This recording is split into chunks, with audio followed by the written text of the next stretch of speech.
Welkom by vandag se gesprek.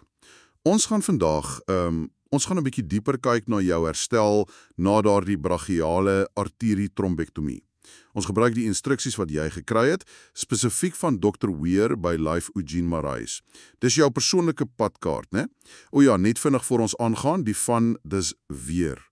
Belangrik om reg te kry en natuurlik daai stukkie regsadvies wat saamkom, regsvrywaring. Hierdie is 'n ontslagprotokol geskryf deur Dr. Weer vir pasiënte wie deur hom hanteer en behandel is by die Life Eugene Marais Hospitaal.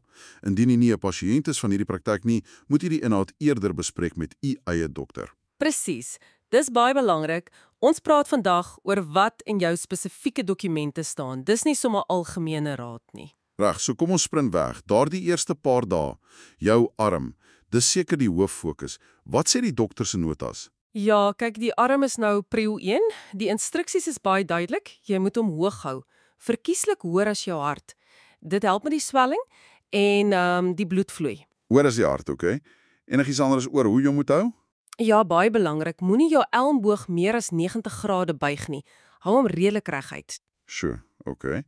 En bestuur? Nee, glad nie. Bestuur is heeltemal uit. Selfs as jy passasier is, daai arm moet so reguit as moontlik bly. Goed, so versigtig met die arm, hoog, redelik reguit, geen bestuur. Wat van net algemene aktiwiteit? En die wond self? Wel, rus is die waagwoord. Geen strawe dinge doen nie, vat dit rustig.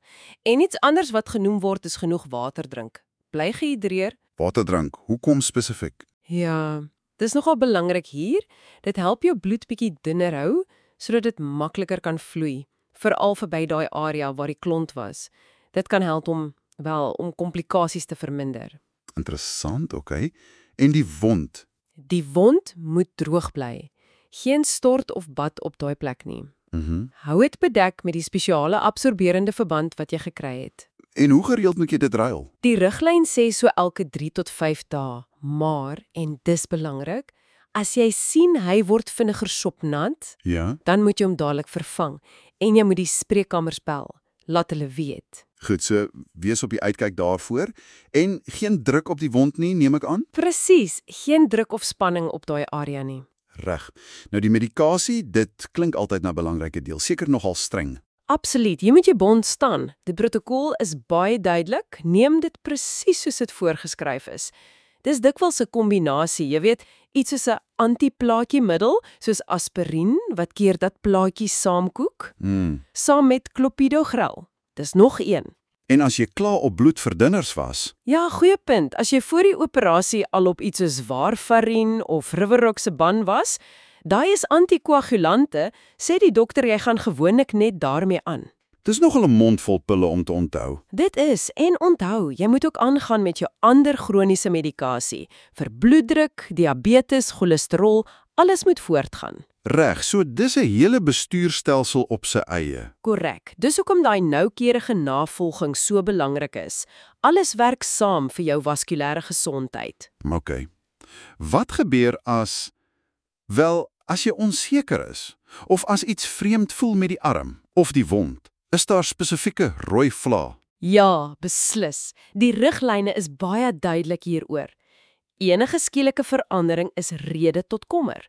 Bel die spreekkamers dadelik as jy skielike, erge pyn kry of baie swelling. Okay. Ook as jy gevoel verloor in die arm of te swak of dit verkleur word, bleek of blouerig, of as die wond begin bloei. Enige iets anders? Ja, enige nuwe neurologiese simptome, jy weet, snaakse gevoelens, probleme met beweging. Die boodskap is eenvoudig. As jy twyfel, bel. So, moenie sit en wonder nie, bel eerder. Presies daai. Dis altyd beter om een keer te veel te bel. En onthou ook daai opvolgafspraak. Die dokument sê binne 2 weke na die prosedure. Dis belangrik. Goed. Nou, as ons 'n bietjie verder vorentoe kyk, die langer termyn. Wat is dan die fokus? Dan skuif die fokus meer na leefstyl. Dis waar volhoubare gesondheid inkom.